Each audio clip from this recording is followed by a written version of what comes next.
Tell Me Whom You Haunt brings together works from the 20th century by Marcel Duchamp with works by 10 leading international contemporary artists who continue to engage with this visual tradition and with the legacy of Duchamp, using ready-made objects or assemblage within their practice.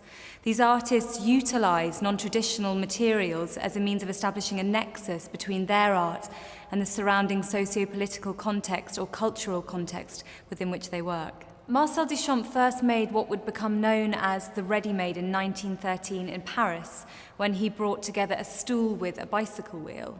This altered the notion of what could constitute art, with specific emphasis being placed on the process of selecting and assembling disparate objects and elevating the idea or concept of the work of art, with the previous meaning or signification of an object changing or shifting when recontextualized.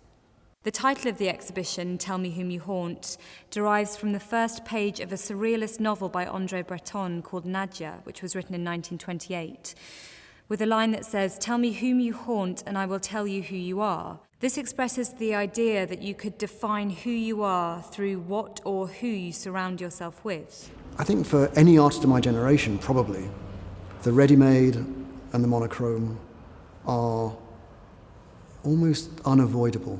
They're certainly unavoidable for me. And I love the thing about the ready-made in particular maybe is that it precedes you. It's not you creating a work out of nothingness.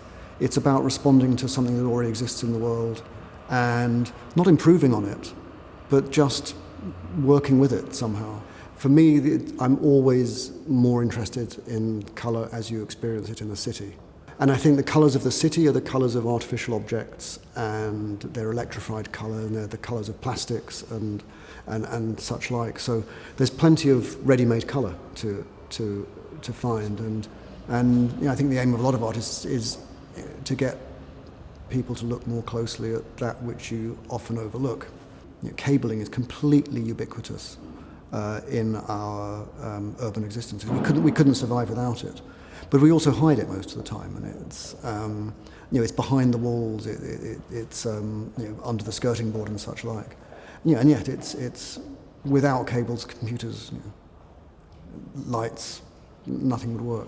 So this is to some extent just bringing that material out from its hiding places and putting it on the floor and making it interesting to look at, without changing it too much. Duchamp's own personal legacy is constantly referred to through the works in the exhibition, and he almost builds his own personal mythology or art history. So, for example, with Box in a Valise, from or by Marcel Duchamp or Rose Sélavy, this is essentially a portable museum containing miniatures of Duchamp's most important works, including The Bride Stripped Bare by Her Bachelor's Even, Fountain, and Air of Paris. So it's almost as if he's haunting himself through these objects.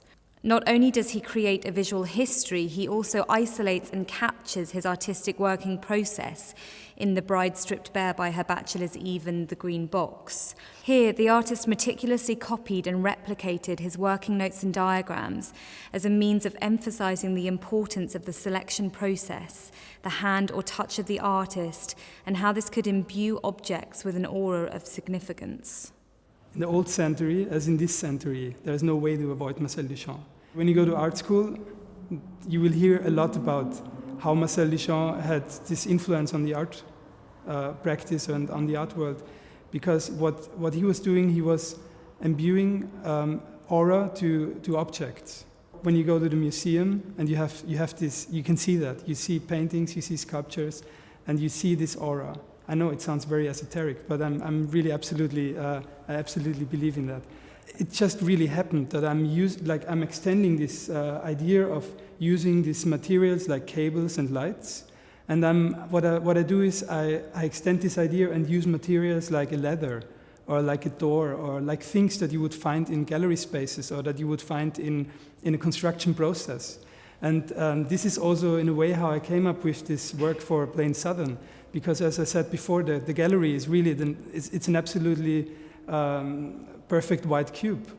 And I was asked to do something in situ and to react to the space, but there is really nothing to react to. You don't have any switches, you don't have any plugs, whatsoever. So I was thinking about what are the things that you will probably have, and I realized that, well, at least a ladder could be in somewhere around there, and then, that's how I thought about using this object, and in a way like how, because of the idea of the show with Marcel Duchamp, I thought, okay, so what can you do with such a thing? There's also something that interests me with this sort of object, which is the idea of the known unknown. You look at something, you know what it is, but you're not really sure if it is what it is.